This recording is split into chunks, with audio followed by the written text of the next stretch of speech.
Welcome to Double Helix, Blueprint of Nations, Companion 2.1, Jim Crow and St. Augustine, Summer of 1964.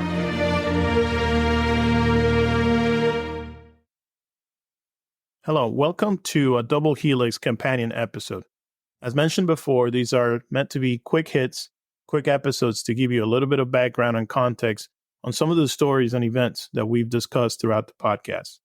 Today, we're going to focus on an important piece of United States history and an important piece of context to our story on episode 2, Into the Mountaintop, about Dr. Martin Luther King Jr. and his impact on American leadership and American society. Understanding what he was about and what he stood for without understanding one of the key policies that he was trying to fight would be very difficult. So the point of this companion is to contextualize that a little bit and hopefully educate and enlighten some of you on what he was fighting against. And in addition, we'll also add a key component of his legacy, a moment that defined a lot of what he stood against, which was St. Augustine in 1964. So let's get to it. Today, we're examining the history and the enduring effects of Jim Crow laws in the United States. It was a system of legalized racial segregation that has shaped America profoundly. Understanding the civil rights movement without understanding Jim Crow, what it was, how it shaped the American South, and how it contributed to the inequities we see even to this day in America is almost impossible. The term Jim Crow traces back to a character in a 19th century minstrel show. Minstrel shows were a form of entertainment that involved performers, often white, painting their faces black and performing caricatures of African Americans in ways that were deeply stereotypical and demeaning. The character Jim Crow was popularized by performer Thomas Dartmouth Rice, and it epitomized these stereotypes and became associated with the buffoonery and the inferior status imposed on Black people. As the character gained popularity, the name Jim Crow became a derogatory slang term for African Americans, and by extension, a shorthand for the practices and the laws that enforce racial segregation in the southern United States, from the end of Reconstruction through the mid-20th century.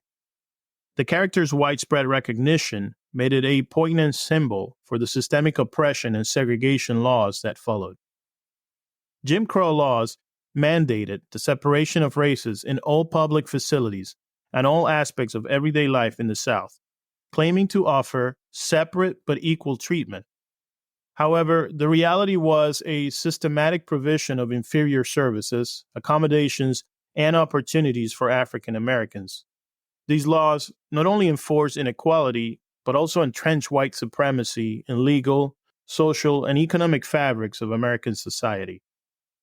This legal codification of racial segregation contributed to an environment where African Americans were systematically disenfranchised and denied basic civil rights.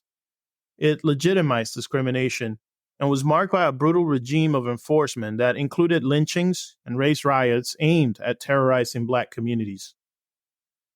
Despite the oppressive nature of Jim Crow, African Americans resisted these laws from their inception. The civil rights movement, highlighted by figures such as Martin Luther King or Rosa Parks, as well as countless others, mobilized mass protests and legal challenges that eventually led to significant legislative changes.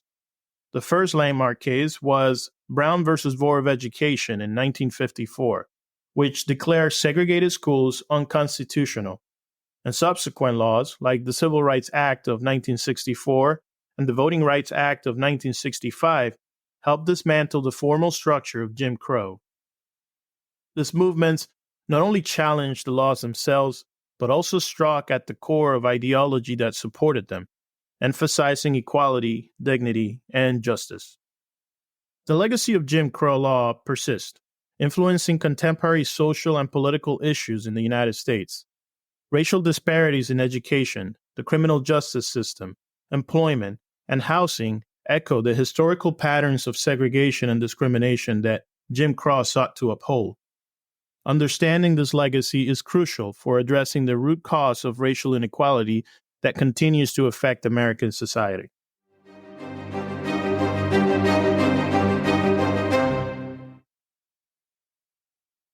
We'll now turn our look to a particular set of events that marked the legacy of Martin Luther King Jr.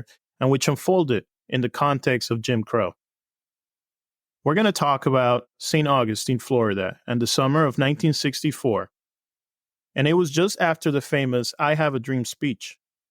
In the episode, we talked about the entrenched racism and lawlessness that Dr. King encountered in St. Augustine, Florida. Today, we're diving into a pivotal chapter of American history.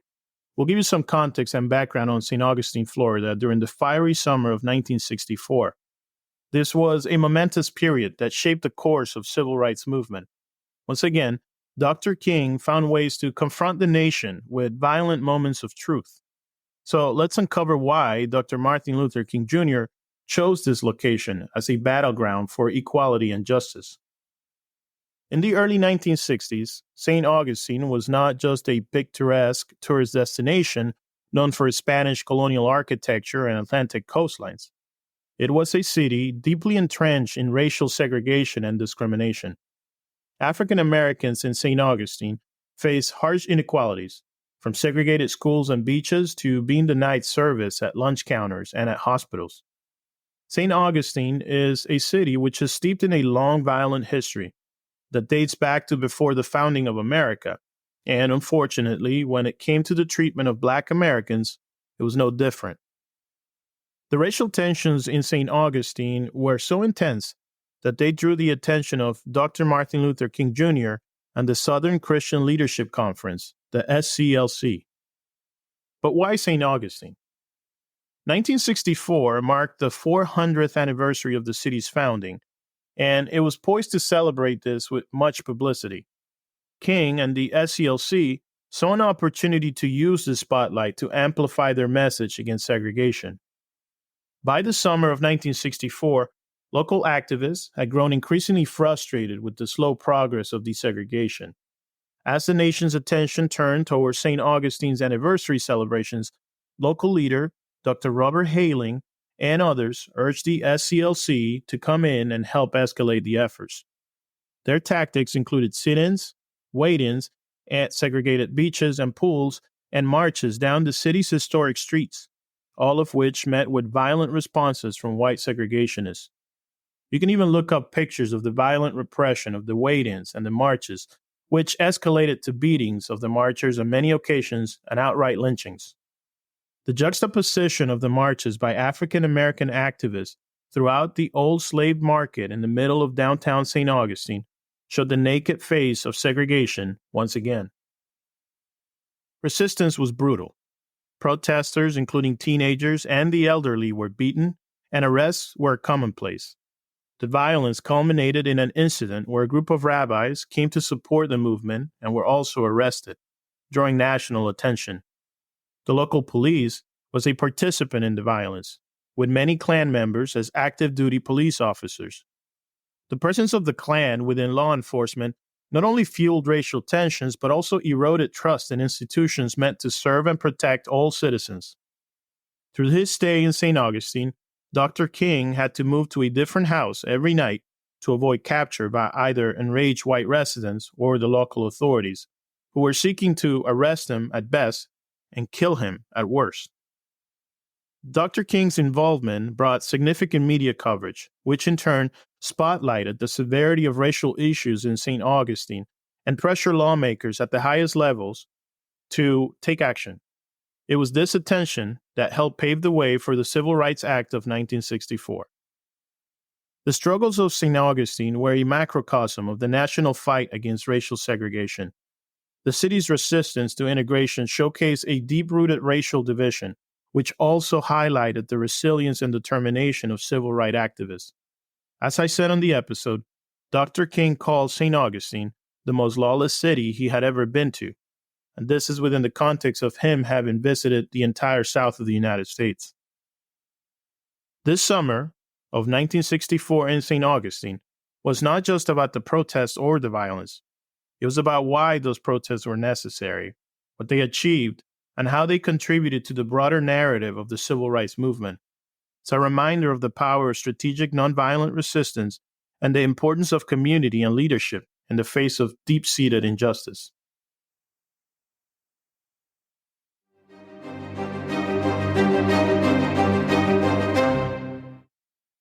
Thank you for tuning in to this quick companion episode of Double Helix.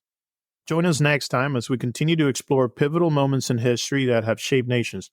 Remember, history is not just about the past, it's about understanding the forces that shape our present and our future. Thank you for listening. We'll see you next time.